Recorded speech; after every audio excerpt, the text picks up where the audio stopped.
சபாநாயகர் அவர்களே, சுகாதார போஷாக்கு மற்றும் சுதேச மருத்துவ அமைச்சர் வைத்திய கலாநிதி கௌரவ ராஜித சேனரத்ன அவர்களிடம் கேட்பதற்கு, அரசாங்கம் இலவச வைத்திய துறைக்கென பாரிய அளவிலான நிதியை ஒதுக்கி செலவு செய்து வருகின்றது.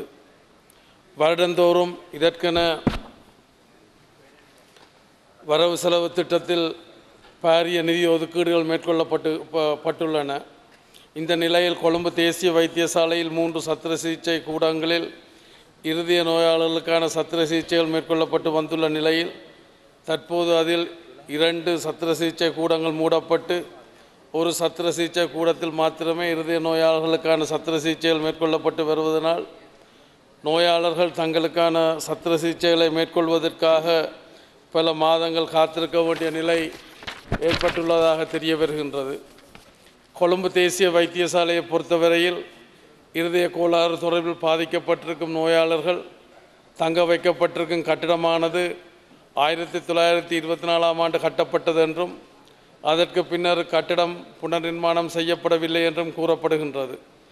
ஏற்கனவே மூடப்பட்டுள்ள 2 சத்திர சிகிச்சை கூடங்களும் புனர்நிர்மாண பணிகளுக்கென மூடப்பட்டதாக கூறப்பட்டாலும் அவை இரண்டும் ஒரே தடவையில் மூடப்பட்டுள்ளதால் நாட்டின் பல்வேறு பகுதிகளிலிருந்து நோயாளர்கள் கொழும்பு தேசிய வைத்தியசாலைக்கு மாற்றப்பட்டு வருவதாலும் நோயாளர்கள் பாரிய சிரமங்களுக்கும் உயிர் அச்சுறுத்தல்களுக்கும் உட்பட வேண்டிய அபாய நிலை தோற்றுவிக்கப்பட்டுள்ளது.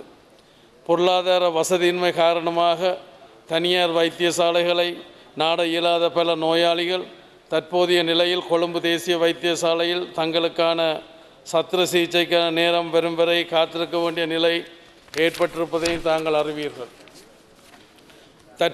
தற்போது மூடப்பட்டுள்ள 2 சத்திர சிகிச்சை கூடங்களும் எப்போது மீள திறக்கப்படும் என்பது குறித்தும் இருதய நோயாளர்கள் தங்க வைக்கப்பட்டிருக்கும் கட்டிடத்தை புனரமைப்பதற்கு அல்லது அதனை வேறு கட்டிடத்திற்கு மாற்றுவதற்கு ஏதேனும் திட்டங்கள் உள்ளனவா என்பது குறித்தும் கூற முடியுமா?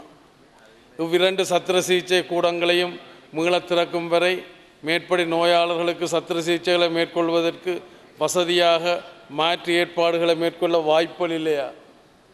குருநாகல் மற்றும் ஜாழ்ப்பாணத்தில் தனியான இருதய சிகிச்சை பிரிவுகள் ஆரம்பிக்கப்படும் என அரசு ஏற்கனவே வாக்குறுதி அளித்துள்ளதாக ஊடகங்களில் செய்திகள் வந்துள்ளன. இது தொடர்பில் விளக்க முடியுமா? யாழ்ப்பாணத்தில் தனியான இருதய நோய் சிகிச்சை பிரிவு ஆரம்பிக்கப்பட்ட அமைச்சரவை அனுமதி கிடைத்துள்ள நிலையில் அதற்கென வைத்திய ஆலோசகர் ஒருவர் நியமிக்கப்பட்டு சுமார் 9 மாதங்கள் கடந்துள்ள நிலையில் அது முறைப்படி இயங்க ஆரம்பிக்கவில்லை என கூறப்படுவது தொடர்பில் தெளிவுபடுத்த முடியுமா? கௌரவ அமைச்சர் அவர்கள் மேற்படி எனது கேள்விகளுக்கான பதில்களை கூறுவார் என எதிர்பார்க்கின்றேன். கௌரவ சபாநாயகர் அவர்களே.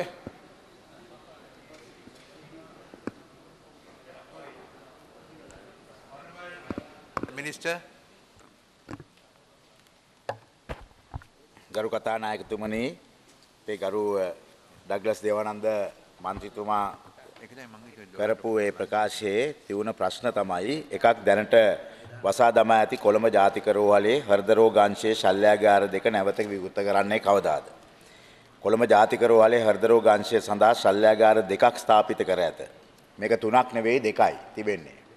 ඉන් එක් ශල්‍යාගාරයක් අලුත් වැඩියා කටයුතු සඳහා අමාත්‍ය මණ්ඩල අනුමැතිය යටතේ රාජ්‍ය සංවර්ධන හා නිර්මාණ නීතිගත සංස්ථාව වෙත පවරා ඇති අතර එම අලුත් වැඩියා කටයුතු මේ වන විට අවසන් වෙමින් පවතී. එක් ශල්‍යාගාරයක් දැනට ක්‍රියාත්මක වන අතර දිනකට සැත්කම් 2ක් සිදු කරනු ලැබේ. අලුත් වැඩියා සිදු කරමින් පවතින ශල්‍යාගාරයේ වැඩ අවසන් කිරීම පිළිබඳ අවසන් පරීක්ෂාව 7/10/2006 ඒ කියන්නේ අද දින සිදු කිරීමට නියමිතව අතර ඒ අනුව එම පරීක්ෂාවෙන් පසු එම ශල්‍යාගාර විවෘත කිරීම 15/10/2016 වෙනි විට සිදු කිරීමට අපේක්ෂිතව ඇත.